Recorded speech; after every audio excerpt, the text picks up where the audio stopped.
Hello guys, so welcome to today's show. My name is CHUKS and you're on JFL TV, the home of football. So if today is the first time we see our program for able to bring you the latest Arsenal news updates as they drop all over the world. So for now, I almost start with today's morning show. So Paul Messon, who is one of our legends, Arsenal legends. So back when they explain what him feel say make Arsenal go for Ollie Watkins. Say Arsenal no see they no fit get Ollie Watkins. They know within themselves. Say this money where then they offer for these people, Aston Villa go turn them down, especially when they don't hear say Aston Villa they about to sell player go give Saudi Arabia because Aston Villa get issue with PSR, so they want commode themselves for that issue. That's why they sell the player and they need to reinvest into the club also, so that they just want to show the fans that they are trying. May not be like they no bid for anybody and trying and January can't finish. So now waiting for Messi the see because that's why him no say Arsenal no be get the player he gets. And why even factor in the this is say Emery self no like Arsenal. Instead of Emery to sell player give Arsenal he prefer to sell out, not just Emery self Aston Villa, because when you look at what happened with Douglas Luiz, we beg them, and no sell out, they carry the player go give Juventus. Share the money when Juventus pay, we will not pay that money. But it go be like saying that they strengthen their rivals. That's what then they say. Okay, look at what is happening between Garnacho and Chelsea and Manchester United.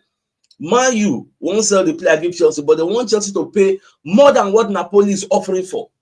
Because it's like they're selling to their direct rivals. Because all things being equal, normal.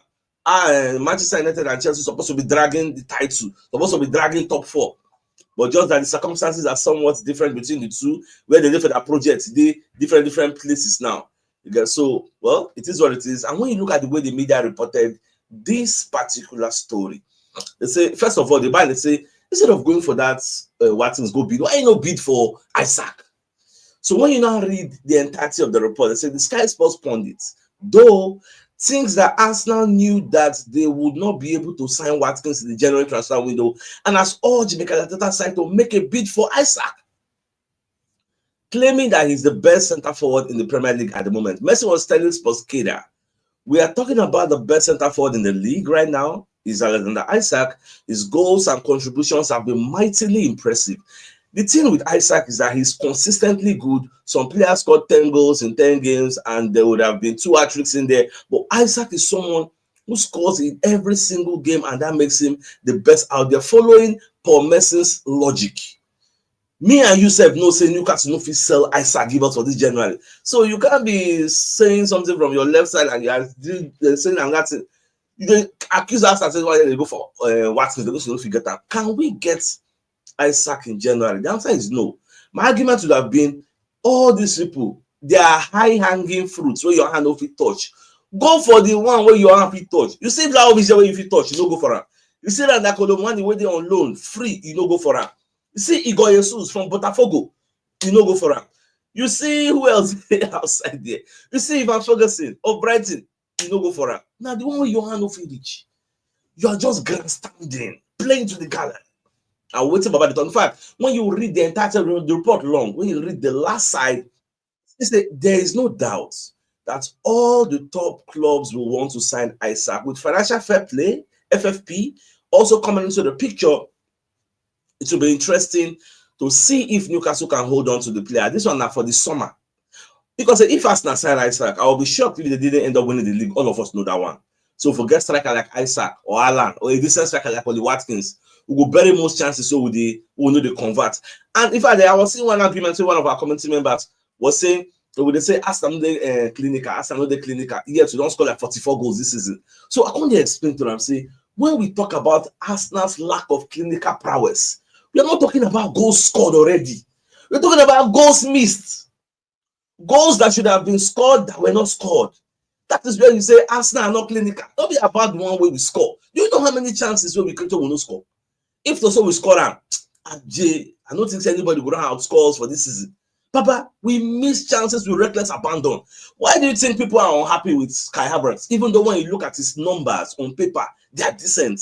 But because of the chances he failed to convert, that is where the clinical prowess comes in. Not just Kai Havertz. Even though they got miss chances. Even Martinelli Trossard. So we are not clinical. So nobody look what we score. That looking what we score. Now be the thing where Arsenal and the Chronicles look for 2022-2023 season where we scored 86 and 88 goals. They're going to bring the argument say, for us to score this number of goals, we are not looking for a striker because that season Martinelli, Gabriel Jesus, Saka, Odegaard, all of them did, and all the season Martinelli scored 15 goals and 16 save. So they're going to say, with this kind of numbers, our productivity is high. But they fail to look at what about the chances we did not convert. So if you are one of our community members still harboring that type of mindset, please have a think. Now, for this same slide, look at the last paragraph. Mason said, I personally think Arsenal's bid for Ollie Watkins was just a farce. They knew they weren't getting him for that money, and they just put in the offer to show the fans they are trying. Now, not only Paul Merson, they share that line of thoughts. People like Alex Crook, who is also one of the super pundits for Talk Sports, one of the hosts there. So himself share that line of thoughts. In fact, Baba don't give us some reasons why you feel say Arsenal went for Ollie Watkins. There are 3 theories now abound over why Arsenal made their move to sign Ollie Watkins. So when you read the entirety of this report, this fantastic report put out by TBR, you can see where Baba they explain what will be the reason why Arsenal did that. First of all, I say there are 3 schools of thoughts here. One, that Arsenal were trying to appease their fans by going for a player they knew they didn't have much of a chance of getting, but showed they were active in the market. When nobody like say, which of a bid for person. Crook said that. Number 2 is that they had to make that their approach for Watkins when they did, because they knew the interest from Saudi Arabia and John Duran was bubbling under. So Arsenal wanted to give Villa a decision to make. You don't have to sell Duran to Saudi Arabia. You can sell Watkins to us. But instead, they choose to sell Duran to Saudi Arabia. Finally, the third one, which was offered to me as a theory this morning, is that even Aston Villa self, then they happy say Arsenal make that interest. Because that one can't push Saudi Arabia clause to rush, close the deal for Duran. Because them no say if Arsenal buy Ollie Watkins, there is no way on earth Aston Villa go still sell John Duran, give them. So that's just the argument about the talk. And I don't see everything, and it really makes sense. Don't forget that today, Liverpool are going to be facing Bournemouth away from home. So all things being equal, the match will be interesting to watch because of the form of Bournemouth. Now, one of the former Arsenal players, Kieran Gibbs, come as I want to talk about this match, because many Arsenal fans out there who still believe Arsenal can win the league are looking at this match as one of the opportunities where Liverpool will drop points. Either a loss or a draw might suffice. Now, Gibbs, they say this match, so Liverpool will knock Bournemouth, which is no good. For this particular match, say Liverpool then go make a statement with Bournemouth. Yes, that's his own opinion. Nobody knows what's going to happen today. So by the time when the match happens, all of us will go watch them. We will see how the match will unfold at the end of the day. Now, Chris Whitley, who is one of the Arsenal correspondents, going to let us know, say Arsenal have already blocked Jorginho's move to Flamengo, because Flamengo said one of their players, they can't create room for Jorginho to enter. Jorginho is going to be a free agent at the end of the season. So Flamengo refused to say, okay, instead of waiting till then, Kukuma Gianna just compensates Arsenal with small money. But Arsenal, because we are very, very light when it comes to players' numbers, we know to get players, say injury don't already affect us, and most people who get for our team don't really get that much experience. So that's why Arsenal say no, go the same way they blocked Kieran Tierney from joining Celtic. And I dare say Celtic don't really find another person because they need a left back right now, ASAP. So they say, however, Jorginho already they in talks over pre-agreements for June. So okay, even if I don't go now, no yawa, at the end of the season, I can still join you now. So all things being equal. Chris Whitley, on the other hand, can they talk about what Arteta explain for a press conference? When they ask Arteta, say the reverse fixture of this match between Manchester City, Haaland been telling you make you stay humble. So all those things we Haaland talk, how you take Siam? So Arteta say whatever happens on the pitch, it stays on the pitch. So the real reason, right from when himself they play ball, anything when don't talk or then tell him for inside the field of play, now emotions, now adrenaline, normal. Say I know they really take anything personally. I just put it aside and move on. Say the real reason it don't happen. We say it don't happen. So let everybody move on. Now, Eduardo Hagen is pushing out a report made by David Ornstein on Mathys Tel. Now, Mathys Tel has already told Tottenham Hotspur that he plans to stay at Bayern Munich and reassess summer, despite battle to sign him. So the commentator say, if you be say maybe Arsenal self and Manchester United, maybe everybody don't do ruled out, maybe the boy no one can join anybody. But other reports are saying now only Tottenham Hotspur they talk to say instead of him go join Spurs, saying go remain for Bayern.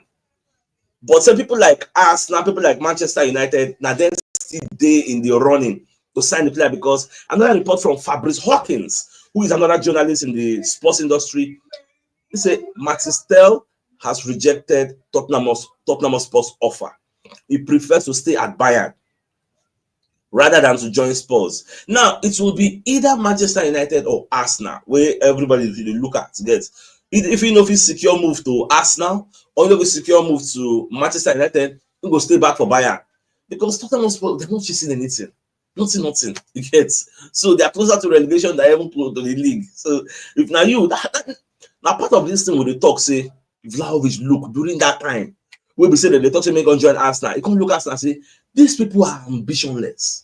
They are not going for anything. Why should I join them? See as Tottenham Hotspur now, the one sign Mathys Tel, they reject them. Maybe 10 years time now or 5 years time, when Spurs come they bear, come they pursue league. Maybe this Tel now, maybe 19 now, don't turn maybe 25 years old. Come they bear, Spurs don't come go for now. Spurs fans going to say, don't go for him. He rejected us. If now you be Tel, you don't go reject Spurs based on where their project did. So I'm trying to bring you that analogy for some Arsenal fans that are still angry with Vlahovic, say he rejected us once upon a time. For that reason, we should not near him. So I don't understand how he be now. All right, let's move on. Now, Florian Plettenberg, who is one of the reporters for Sky Sports, he himself wading into the situation. He said for the first time in the past 4 days, Mathys Tel is no longer ruling out staying at FC Bayern after rejecting Tottenham Hotspur. So I don't want to read the entirety of the report. I think we all get the picture. So the boy don't talk, say, okay, well, staying at Bayern, no, they out of the picture. He did there.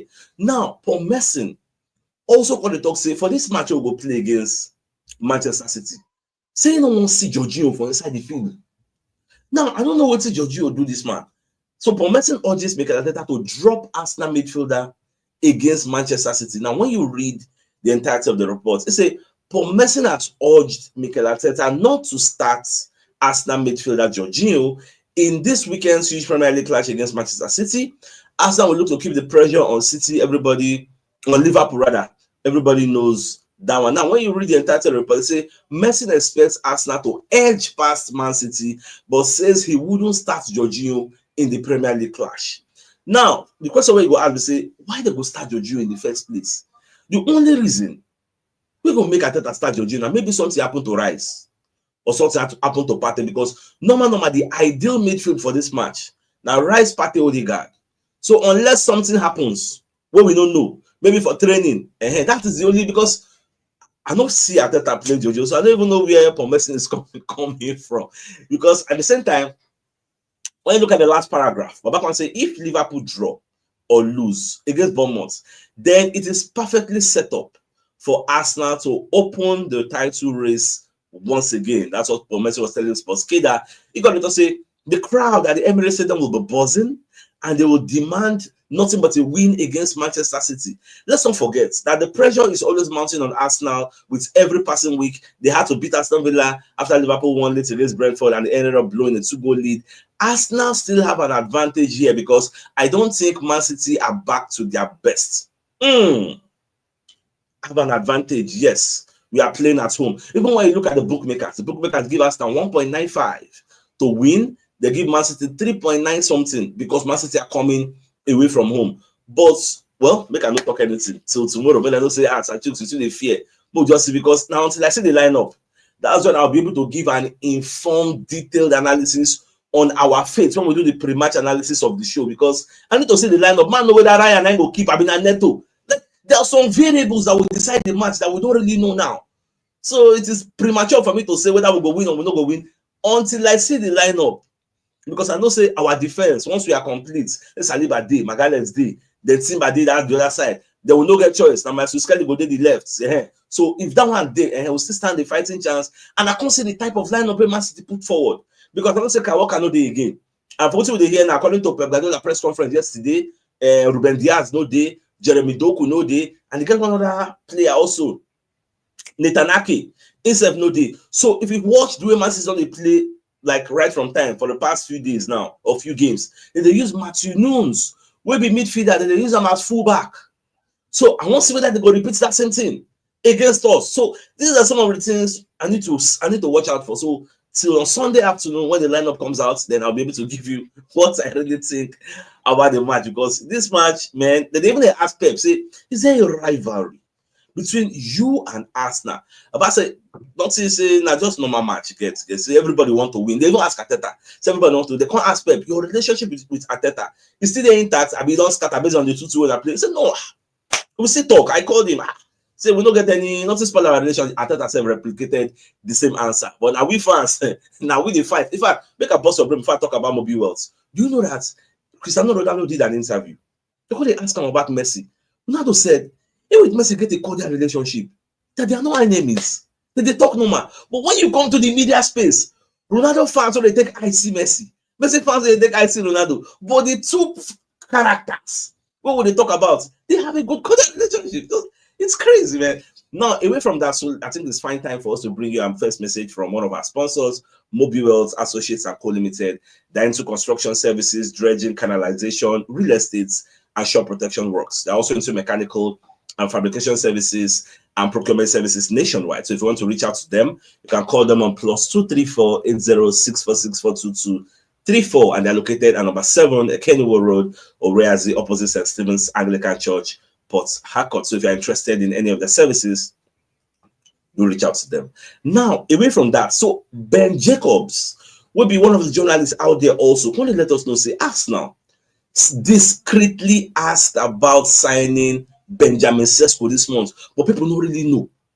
Say Arsenal went, because say I be they talk and say, why can't we go there and test the resolve of this Leipzig on this Sesko? So now you're gonna say secretly, like they don't let anybody know, on low key, Arsenal contacted RB Leipzig and asked them about Benjamin Sesko early this transfer window.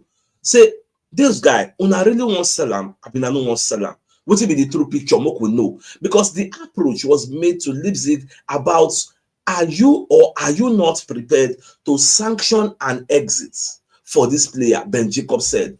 So RB Leipzig is going to let them know, say, we don't want to sell him now. Let's wait till the summer. And by the way, we just say RB Leipzig said don't get a permanent stay for Xavi Simons. So and that Xavi Simons, they still want to sell him for the summer. And they hear that rumor. Now they say, I get the impression that has been done discreetly, and now it's been downplayed by sources. There's no denying that Arsenal went to Leipzig and asked the question and tried to understand whether there was a particular fee that would warrant a sale.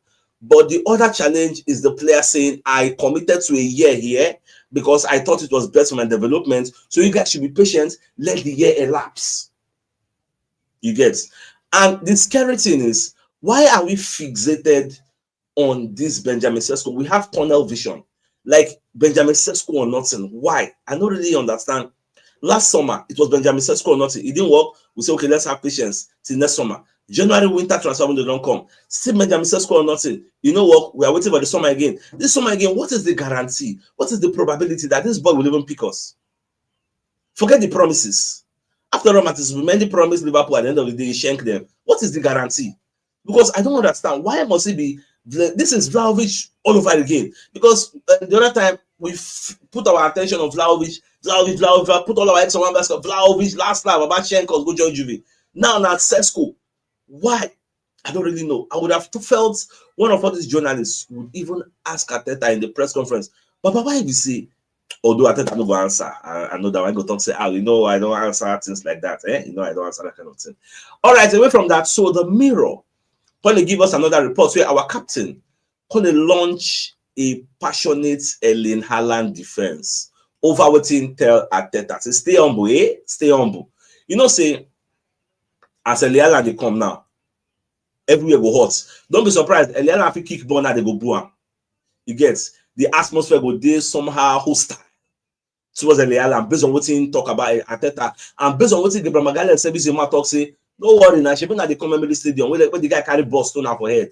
after the squad that they equalized because Gabriel Magalhaes carry in cloths, cover in face, like he was exhausted, he was tired. That one can't carry ball in a cowardly manner, throw ball for your head. So the contact Gabriel Magalhaes after the match say, see what Haaland do you know what now? We wait for them for the Emirates Stadium. So Baba they try to dial down the animosity or the hostility where they will show the Man City people at the Emirates Stadium. Now, Erling Haaland, so Baba Conde say, oh, the Haaland be friends. Despite what really happened, they say many people don't really think I'm like that. They say for the field of play, since they happen, they say we are good friends. Him and a few other boys from the national team, we have a little group chat, so we stay in touch. And we can speak every now and then. We haven't spoken about the game, but he's a good friend, so I speak to him. I think in football, games like this, the emotions are high, adrenaline is there, and everything. So there's something that can happen. You get now something if it happen, and then when you walk out of the pitch, then you're done with it. So it's not something I think too much, and that is the same thing way Arteta said they reiterate. They say it is water under the bridge now. Something happens inside the field, stays inside the field. You know they carry him come outside. Even they ask Pep say. Now emotions. Now come on, they make a big deal out of this thing. You don't have to say that. In fact, I will tell you, I will not be surprised today if I say Leala go make Arteta apologize to them and hold and say, coach, no versa. You know, say they happen. I will not be surprised if I say it happen because they happen for field of play. Okay, so that's so it be. Now people like Alan Shearer, can they predict this match will won't play tomorrow? So Shearer can say this Liverpool, this Man City versus Arsenal they will play for the Emirates Stadium.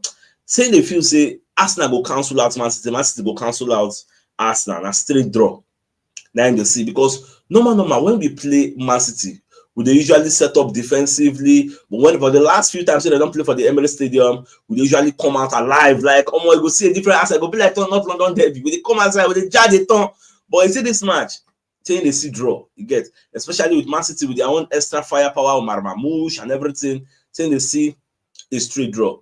But see this match, I know some will create chances. My own fear, can we bury those chances? Because whenever I play for the Emirates, like I said, if the Emirates Stadium comes out alive with a 60,000 capacity, majority of them, we say each ball we will play, they follow us at J, so we'll go overcome Man City.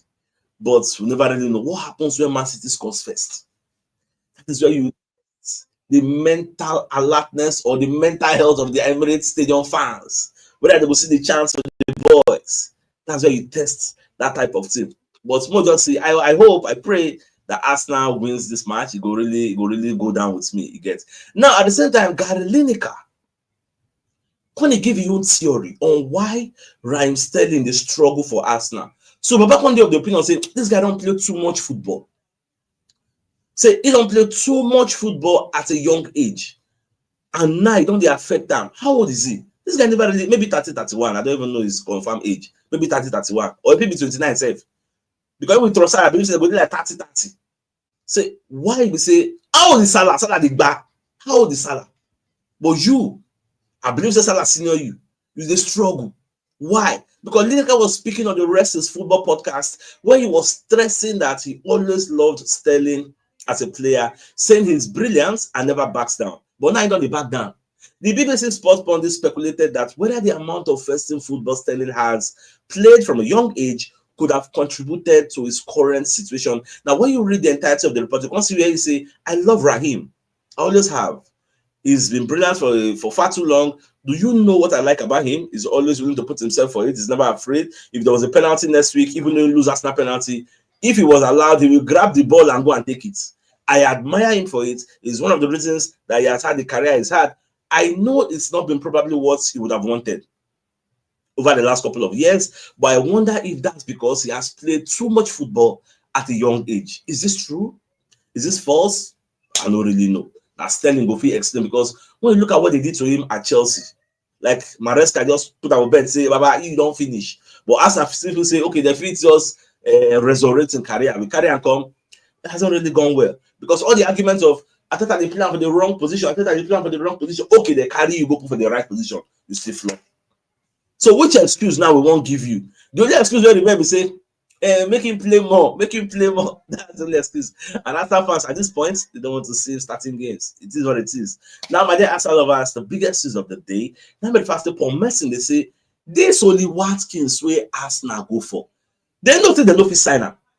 They just go for that to appease the fans, to show the fans say we dey try, we say we bid for player, because people don't say we never bid for anybody. So okay, we bid for player. I mean, no be like say January finish, you no bid for anybody. So then no, within them, see they no fit get the player, and that's what it just be. Whether not true, whether not lie, now only them Arsenal they know, because for Messi is only speculating. But it's looking like it's the truth. Now, my dear Axel lovers, I think it's a fine place for us to call the show and end. So till I come your way later in the evening to give the evening news to them. Thanks for tuning in. Enjoy the rest of your day and get out. All right, guys. Ciao.